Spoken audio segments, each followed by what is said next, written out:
Welcome back. In these multiple conversations we're having during your 10-week course with me, we're not just talking about food or exercise, but we're also talking about mindset. I'm going to tell you a funny little story. My husband and I have two dogs, and we adore our dogs, and we live on a park. And if we take them early enough on a walk, we can let our one very fast running dog off leash because he comes on command and he's never a problem, and when other dogs come around he's right next to us. We're still breaking the rules and we know that, but we're also having a risk analysis benefit here. Said the dog loves to run, he's super fast, we're safe, nobody else is around. You get the picture. Well, yesterday I made a bit of an assumption that if Wallace was not back on his leash, and we were going around a corner to a bigger part of the park, and I said to my husband, "Oh, he's fine. He'll come right back." But in truth, there could have been a dog walking this way, maybe not a nice dog walking on a leash, and Wallace could have been hurt or injured, and that is just not okay for either one of us. But I realized my husband got upset, rightfully so, and he's like, "You're putting our dog at risk by not taking that preemptive action to put him on a leash before an unknown area." I'm like, I know. And in that moment, I said to myself, I'm operating on a different belief system than my husband. What is that? And hang in there, because it's going to relate to your living here in a second. And my belief system is, chances are pretty good there will not be a dog around the corner at 6 in the morning. Chances are, if it is a dog, it'll be on a leash and it'll be nice. Chances are, right? The point is, I'm taking a chance, and I have a comfort level about taking a chance. But my husband doesn't. And I recognized in that moment that that belief system was very much akin to how I run my life in other areas. I tend to be a bit of an optimist. Like, oh, yeah, something bad's not likely to happen. It'll be fine. But in that moment, I realized my belief system was putting our dog at risk, irritating my husband, which is never good because he's my pal, my best friend.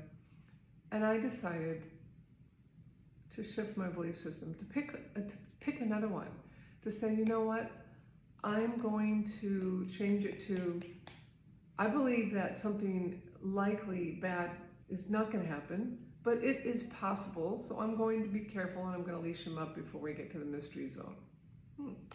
So I started thinking about this as it applies to health. And the truth is, we all have belief systems in terms of how we pick our food, how we choose to cook or not cook. We may go, oh, I've already had a cookie today, I'm having 3 more because I've already screwed up, it doesn't matter. Or, man, I hate cooking. Or, I'm reading this Glucose Revolution book, and that whole idea of picking that hack to eat fiber first, oh, it's so inconvenient. We have these belief systems, very strong belief systems that show up. And we have to look at them like, is this belief system going to get in the way of me being successful in changing how my feet feel, and changing how my energy feels, and changing how my body feels? Is this lazy belief system that I've just identified about my thinking around food, is it going to keep me from being successful? So let me give you an example. When I'm in a space where I don't have a lot of time, I have this belief like, oh, cooking is so irritating. I don't want to cook. It's too much work. I've got to go to the store. I've got to plan the ingredients. I got to go home, put my little apron on, put everything together, hope it works out, cook it, when I could be doing something else, like reading a book on nutrition, or exercising, or walking my dog, or something like that. So yesterday specifically, after this conversation with the dog walk, I picked out a new recipe. I did have the ingredients on board, And I decided to, instead of having an irritation about cooking, like, oh, I don't like cooking, I decided to take on the irritation of cooking is creation for me, and I can do it step by step in a very calm fashion using my mindfulness meditation work that we will be talking about if we haven't talked about already. So I put on my apron, put on a little music, and I looked at the recipe. I collected all the ingredients very calmly while breathing, all in, you know, the one area of my counter. I got the teaspoons out, I got the measuring cups out, I have the bowls I was going to need, the pot that I would need. And I was doing this all in this mindfulness meditation space, and I got to this place of like, wow, I'm really enjoying myself. Why? Because I'm being in the present moment. Instead of, oh, I wish this was over with, oh my gosh, I hope this works, oh my goodness, how long will I have to cook this, la-di-da, right? I was in the present moment as I was cutting my onion, as I was smashing my garlic, as I was tearing my spinach, as I was cutting the sausage. I was making an Italian sausage soup. It turned out fantastic. And I recognized that my belief system that cooking sucks needed to be shifted. And in truth, I decided to make it so that cooking was a way for me to be present, a way for me to care for my heart and my soul.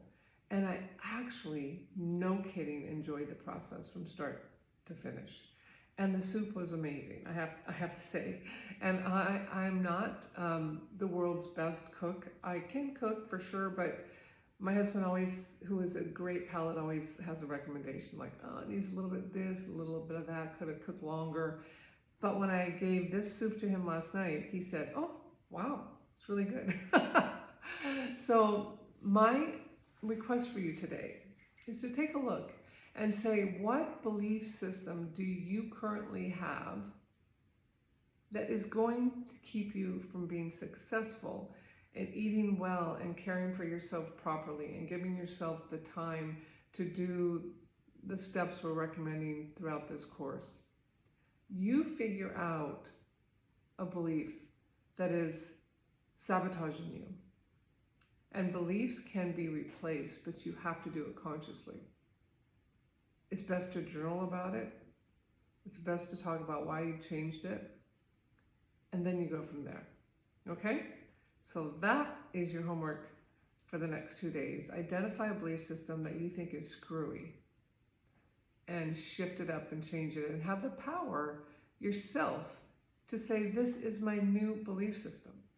And I am looking forward to cooking something new every Saturday. That's my new goal.